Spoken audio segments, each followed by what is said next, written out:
Hey, my name is Ross, and today I'll be talking to you about the MagicMirror3 IoT development platform that I created for smart mirror development. And so what is a smart mirror, first of all? It's essentially a GUI system um, with an embedded device in a mirror and a screen. And it's a one-way mirror, so whatever you shine on the screen shines through and everything else reflects. And you end up with this really cool hologram looking display. I think they're really sleek and nice. It's a great place to have a smart system because everything fits in the case really nice and it doesn't get bulkier like a lot of embedded systems force their regular device counterparts to do. Unfortunately, they're really expensive though. So as you can see here, this fitness mirror is about $3 grand, and this cheaper one is still $250.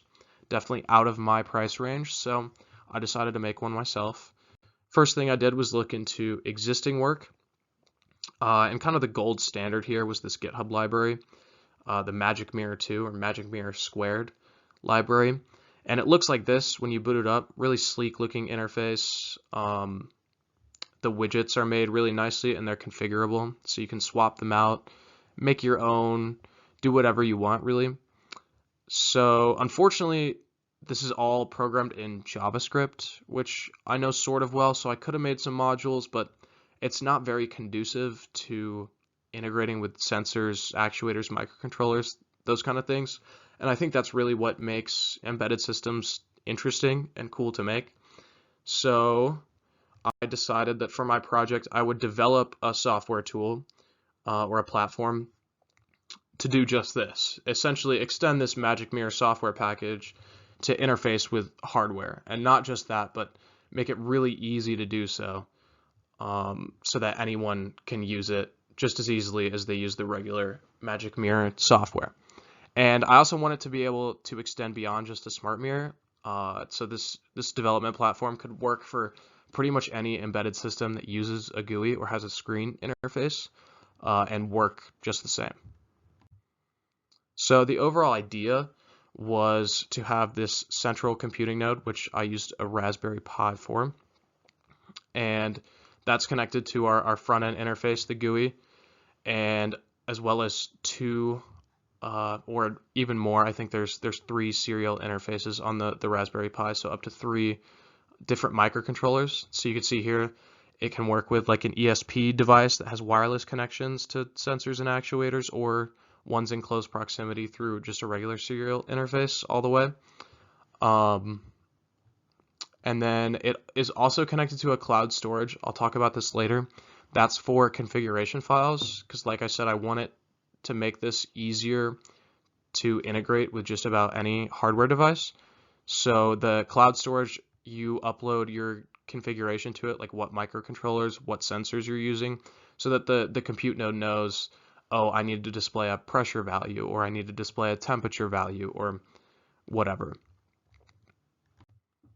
So some hardware that I made for this, unfortunately I lost my PCB design files when my laptop broke.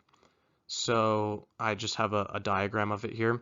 Essentially I had a board for the microcontrollers. These were different based on, you know, the pinout of a Arduino Nano versus an Uno versus an ESP, whatever, but they all essentially just connected all of these communication protocol pins to a USB connector that can then go to the Raspberry Pi to send data over serial.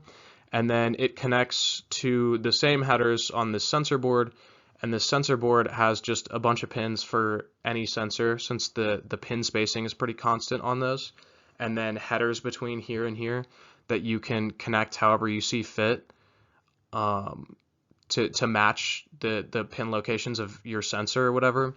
And then the other ones just don't get used because whatever program is going to be running on here won't need them. And to ensure that this works and we don't accidentally try and read from something we shouldn't and get weird values or break a sensor, I made a little micro loader module in Python that automatically pulls from your database and sends the proper code to the microcontrollers as soon as they're plugged in. So there's no chance that they're going to be running the wrong code for whatever sensor they're connected to. So with that, we get into the software implementation of this, which is really the crux of it. Making the hardware easy means making the software complicated. But it wasn't all that bad. This is a simplification. But essentially, we start by grabbing configuration data from that database I was talking about, and then uploading the proper code to our microcontroller. So I just made a sample Arduino project for just about every sensor that I have, put them in a folder, and then the Python script grabs the configuration data and uses the Arduino command line interface to just directly upload it to whatever microcontroller you have. So then we branch into two processes. The GUI runs in the main process because it's not thread safe, so threading in general just doesn't work, so we have to use processes instead. But the GUI still needs to be in the main process. I'm not sure exactly why, but I was having problems when it wasn't. So then when we want to run this speech recognition model that allows the user to give inputs, I consider gesture recognition here, but those models were much bigger, took up a lot more hardware resources. So I ended up going with the speech recognition, which still gave me problems, as I'll talk about in my conclusion slide.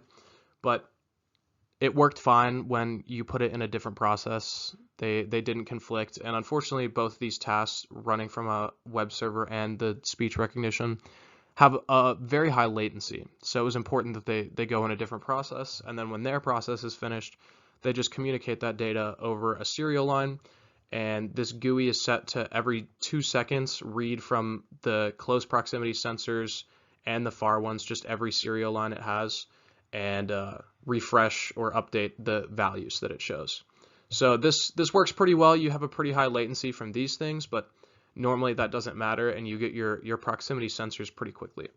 And this could also, in here, would be whatever web scraping processes you're running, like weather in your area or something like that.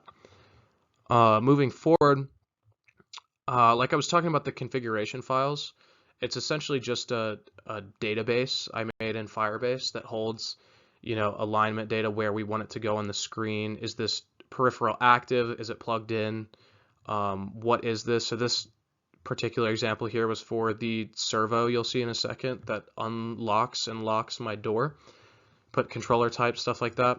I'm not a whiz at JavaScript, but I think I made a pretty nice looking web app for users to upload their information to. I think I made it pretty easy to use, and the functionality is there, so I like that. So in conclusion, I really enjoyed this project. I think it was a great idea, and I liked doing it. Unfortunately, there was more software than I originally wanted to do and less hardware, but that's what's going to happen. I wanted to make it easy to integrate hardware, so the software is going to be a bit more difficult and more logic there. Because of compatibility issues due to the Raspberry Pi, I downloaded the 64-bit operating system, which is pretty new because it can run TensorFlow. But unfortunately, that created a lot of compatibility issues with different libraries and things, which was a big problem with the speech recognition software. So I wasn't able to demo as much as I wanted to. I wanted to do it with just a bunch of sensors. But I got this one working really nicely. It is a servo mount that fits my deadbolt, my deadlock on my door perfectly. And then this speech recognition model is run on the Raspberry Pi, which is then connected to an ESP Wi-Fi station, which connects to this ESP Wi-Fi client.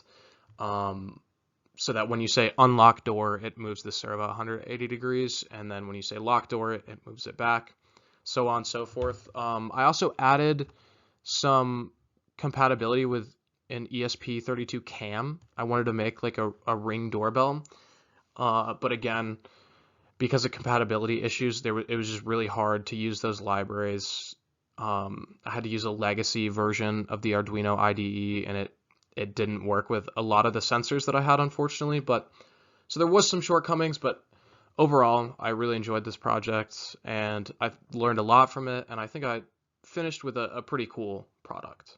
So thank you for listening.